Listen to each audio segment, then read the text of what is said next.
Kita ada aplikasi namanya OTM, Online Transaction Monitoring. Di Online Transaction Monitoring ini untuk yang alat EFD yang kita pasang. Ini kita gunakan adalah aplikasi untuk PBJT, pajak barang jasa tertentu, untuk pajak hotel, restoran, pajak parkir, pajak hiburan, bahkan pajak listrik pun akan kita gunakan aplikasi OTM ini. Nah, tujuan dari aplikasi OTM ini bisa kita lihat di sini berapa yang transaksi yang ada per hari, dasarnya pajaknya langsung online semua di sini. Setiap uang transaksi orang itu yang kita pasang alat itu akan masuk ke dashboard kita, pajaknya langsung jelas di sini. Lalu ada juga aplikasi untuk pajak air tanah, water meter application, untuk mengecek juga, sama juga seperti tadi nanti dikasih. Jadi di aplikasi ini tadi, OTM tadi, disinilah yang nggak bisa kita bagikan karena ada data rahasia.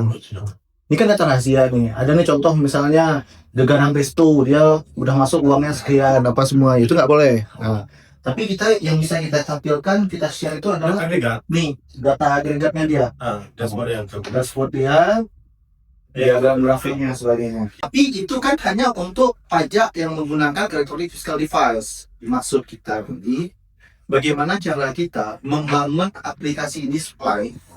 Jadi karena kita ini kan integrasi kami butuh waktu sebulan nih, migrasi data ini tadi. Begitu kami lakukan migrasi data nanti sudah selesai semua, otomatis itu udah satu one application di SmartGov. Di situ nanti kita akan sama Diki nanti akan kolaborasi sama orang programmernya SmartGov untuk kita tampilkan data dashboard seperti ini juga. Jadi kita muncul nanti semua aplikasinya kayak gini muncul. Untuk semua pajak. Semua pajak nanti kemudian manual. Ya, manual, otomatis ya, otomatis. Nanti secara geospasialnya, di peta geospasialnya, dia akan muncul warna seperti ini, warna hijau dan merah. Merah ini berarti wajib pajak itu belum memenuhi kewajiban perpajakannya. Sedangkan yang hijau adalah sudah memenuhi kewajiban perpajakannya. Ini aplikasinya. Nah, ini aplikasinya. Jadi nanti begitu kita buka nih, saya katakan kita buka ini. Nanti kita tinggal klik aja di sini, misalnya Hotel Parkside misalnya kita klik. Begitu kita mengklik Hotel Parkside, di situ akan muncul keterangan pajak terutang dari hotel tersebut apa-apa saja. Ada pajak PBB-nya, pajak PBJT perhotelannya, pajak PBJT penjualan makanan minuman, atau restoran, semua muncul di situ. Dia udah bayar apa enggak. Nah, wajib pajaknya sendiri pun nanti akan diberi kemudahan dalam melakukan pembayaran.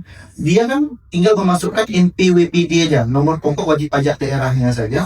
Di situ udah muncul semua. Oh, ternyata di NPWPD saya ini saya ada pajak terutang saya PBB saya belum lunas, pajak hotel saya belum lunas, misalnya ada punya kafe, pajak kafe saya belum lunas. Di situ dia cukup. Dia sudah bayar dan kita pun bisa melihat di dashboard kita. Langsung bisa kemana bayarnya? Langsung bayarnya di situ kan secara aplikasi Action Bank aja kita udah menyediakan QRIS juga kita menyediakan. Transaksinya langsung ke rekening kas umum daerah. Nah, sehingga kemudahan ini yang kita harapkan nanti masyarakat pun akan lebih mudah dalam membayar pajak online dan juga mengetahui ternyata dia ada kewajiban perpajakannya seperti ini. Namun ini kita sedang proses pembangunan, ini aplikasi yang sedang kita bangun. Mungkin ada sedikit Pak. Ini kira-kira berapa lama sih Pak? Untuk aplikasi ini, yang lamanya ini proses adalah pemetaan peta bidangnya, yang seperti ini tadi Pak. Pemetaan peta bidang ini yang lama. Kalau untuk aplikasinya, insya Allah selesai pada tahun ini sudah selesai. Tapi kalau untuk peta bidangnya, kita butuh kolaborasi di sini dengan pihak ketiga. Karena apa? Ini harus survei ke lapangan.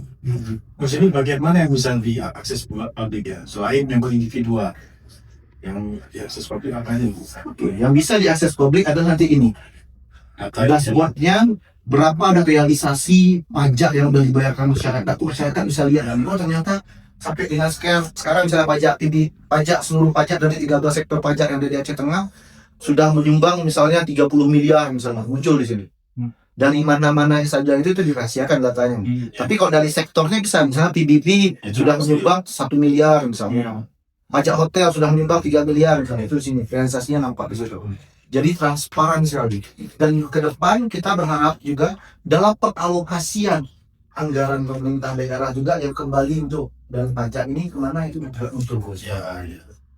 Bisa ada porsi ya, jadi enggak bang itu aja yang punya tugas dalam pendekatan PAD ini juga harus semangat untuk mengerjakan tugasnya kan gitu. Jadi slogan kita pajak ke daerah betul-betul. Ya. Jadi kembali lagi buang pajak tuh kembali lagi ke alokasi untuk pembangunan daerahnya. Jadi menarik sekali ini posisinya, karena dengan begini masyarakat kita bisa langsung pantau Ya. realisasi objek pajak yang ada di Kabupaten Jawa Tengah. Termasuk juga jajaran pemerintah, pimpinan kita dapat memantau dan dapat melakukan semacam atensi kira-kira bagian mana yang masih lemah, sehingga realisasi bisa dijangkau lebih tinggi, lebih optimal. Jadi bagi sekali Pak Anhang, semoga ini bisa terus kita sempurnakan sehingga ke depan semua bisa mengakses dan kinerja pajak daerah, pajak dan retribusi daerah kita bisa lebih meningkat ya.